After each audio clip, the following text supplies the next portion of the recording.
రెండున్నర గంటల సినిమాలో కేవలం 1 గంట 15 నిమిషాల సినిమా చూసి ఇంటర్వెల్ బ్యాంగ్ పడగానే సినిమా అయిపోయిందనుకుంటే నీ అంతటి అమాయకుడు ఎవరూ ఉండరు. ఇంటర్వెల్ తర్వాతే అసలు సినిమా మొదలవుతుంది. అంతలోనే కన్క్లూజన్కు రావడం ఎందుకు? క్లైమాక్స్ చూడాలి కదా, అప్పుడు తెలుస్తుంది హీరో ఎవరో, విలన్ ఎవరో, విజయం ఎవరిదో, ఓటమి ఎవరిదో. ఇంకా అర్థం కాలేదా? ఇంకాస్త క్లియర్గా చెబుతా వినండి. మహాభారతంలో శకుని పాచికలు పారడం, పాండవులు ఓడిపోవడంతో మహాభారతం ముగిసిపోలేదు. ఆ తర్వాతే అసలు కురుక్షేత్రం మొదలైంది. ఆ యుద్ధంలో కౌరవులు మట్టి కరిచారు, పాండవులు విజయం సాధించారు. సరిగ్గా ఇదే విషయాన్ని వైఎస్ జగన్ తన పార్టీ నేతలకు క్లియర్గా చెప్పుకొచ్చారు. పార్టీ భవిష్యత్తుపై, తన పాత్రపై క్లియర్ కట్టుగా దిశానిర్దేశం చేశారు. శకుని పాచికలనే సబ్జెక్ట్ మహాభారతంలో కేవలం ఇంటర్వెల్ మాత్రమే. నేటి ఎన్నికల భారతంలో కూడా అది ఇంటర్వెల్ మాత్రమే. అసలు సినిమా ముందుంది. శిశుపాలుడి పాపాలు పండినట్టు చంద్రబాబు పాపాలు పండుతాయని పార్టీ విస్తృత స్థాయి సమావేశంలో వైఎస్ జగన్ అన్నారు. ఎక్కడ ఓటమి కలిగిందో అక్కడి నుండి తిరిగి మొదలుపెట్టు. ఓటమి అంటే వాయిదా పడ్డ గెలుపు మాత్రమే.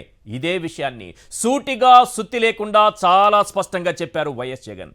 ఇది కదా ఒక దమ్మున్నోడి మాట, ఇది కదా ఓ కలేజా ఉన్న లీడర్ మాట, ఇది కదా ఒక నికార్సైన నాయకుడి మాట. పార్టీ విస్తృత స్థాయి సమావేశంలో జగన్ ఏమన్నారు, ఆయన కాన్ఫిడెన్స్ లెవెల్స్ ఏ స్థాయిలో ఉన్నాయో ఓ 10 పాయింట్లలో చెబుతాను, వినండి. పాయింట్ నెంబర్ 1, శిశుపాలుడి పాపాలు పండినట్టు చంద్రబాబు పాపాలు మోసాలు పండుతున్నాయి. ఇది దమ్మున్నోడి మాట. పాయింట్ నెంబర్ 2, రాజకీయ కురుక్షేత్రంలో శకుని పాచికలనే సబ్జెక్ట్ కేవలం ఇంటర్వెల్ మాత్రమే. ఇది ధైర్యం ఉన్నోడి మాట.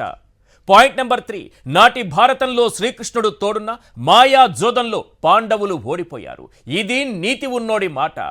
పాయింట్ నెంబర్ 4, ధర్మం, విశ్వసనీయత, నిజాయితీ తాత్కాలికంగా ఓడిపోవచ్చు కానీ తప్పకుండా గెలుస్తాయి. ఇది నిజాయితీ ఉన్నోడి మాట. పాయింట్ నెంబర్ 5, ఎన్ని కష్టాలు ఎదురైనా పార్టీ జెండా మోసిన ప్రతి ఒక్క కార్యకర్తకు అండగా ఉంటా. ఇది నికార్సైన నాయకుడి మాట. పాయింట్ నెంబర్ 6, పచ్చముఖ దాడుల్లో నష్టపోయిన ప్రతి కార్యకర్తను స్వయంగా కలుస్తా. ఇది నిజమైన నాయకుడి మాట. పాయింట్ నెంబర్ 7, వయసుతో పాటు పోరాడే సత్వ ఉంది. పోరాటంలో మీ జగన్కు సాటి లేరు. ఇది కలేజా ఉన్నోడి మాట.